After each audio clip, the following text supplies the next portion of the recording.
வந்ததுன்ற உங்களுக்கு தெரியுமா? இந்த ஆர்டர் வந்து நான் தான் ரெடி பண்ணேன். ஸோ எனக்கு மட்டும் கொஞ்சம் நல்லா வச்சுக்கணும். உங்களுக்கு என்ன வந்ததுன்றத மறக்காம லைக்கை போட்டு கமெண்ட்ல சொல்லுங்க. லைக் முக்கியம், லைக். ஓகே, ஃபர்ஸ்ட் ஜனவரிக்கு வந்து வாட்டர் மெலன் டூத் பேஸ்ட். அது பார்க்க அழகா இருக்கும், குட்டி குட்டியா இருக்கும் பேஸ்ட் வந்து வரும்போது. ஸோ பிப்ரவரிக்கு வந்து பைனாப்பிள். இதுவும் குட்டி குட்டியா வந்து கிளாஸ்ல இருக்கிற மாதிரி இருக்குது, ஆனால் வேற லெவலில் இருக்கு பார்க்கவும். மார்ச்சுக்கு வந்து கிவி எனக்கு கொஞ்சம் ஓரளவுக்கு பிடிக்குமா, அதனால நான் கிவி வச்சேன். இல்லைன்னா எனக்கு எப்போ கேவலமாக வரும், நானே வச்சதுனால கிவி வச்சுக்கிட்டேன். ஸோ அடுத்தது வந்து ஏப்ரல் வந்து பனானா ரொம்பவே ஹெல்த்து தெரியுமா, பொட்டாசியம்லாம் இருக்கு.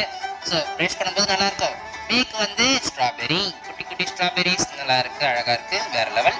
ஜூனுக்கு வந்து ப்ளூபெரி. இது வந்து பார்க்க இந்த மீன் முட்டைலாம் இருக்கு தெரியுமா, இந்த மாதிரி இருக்கு. ஃபைண்டிங் நிமோல கூட இருக்கும். ஜூலைக்கு வந்து செரி எனக்கு சுத்தமாக பிடிக்காது, அதனால தான் தூக்கி ஜூலையில் போட்டேன். ஆகஸ்ட்க்கு வந்து ட்ராகன் ஃப்ரூட் அந்த அளவுக்கு ஓகே தான், பட் வீடியோவில் வந்து இருக்குல்ல. செப்டம்பருக்கு வந்து கெச்சப் வச்சிருக்கேன். ஸோ எப்படி இருக்கு, சூப்பராக இருக்குல்ல. அக்டோபருக்கு வந்து பானிபூரி. நீங்களா பானிபூரி சாப்பிட்ணும், பேஸ்ட் வச்சு வளர்த்தாலே போதும், பானிபூரி டேஸ்ட் வந்துடும். நவம்பருக்கு வந்து தால் மக்கானி, அது என்னன்னு தெரியல, வந்தது அது. டிசம்பருக்கு வந்து கிரீன் சட்னி. எப்படி வேற லெவலா. உங்களுக்கு என்ன வந்துச்சுன்றத மறக்காம லைக்கை போட்டு கமெண்ட்ல சொல்லுங்க.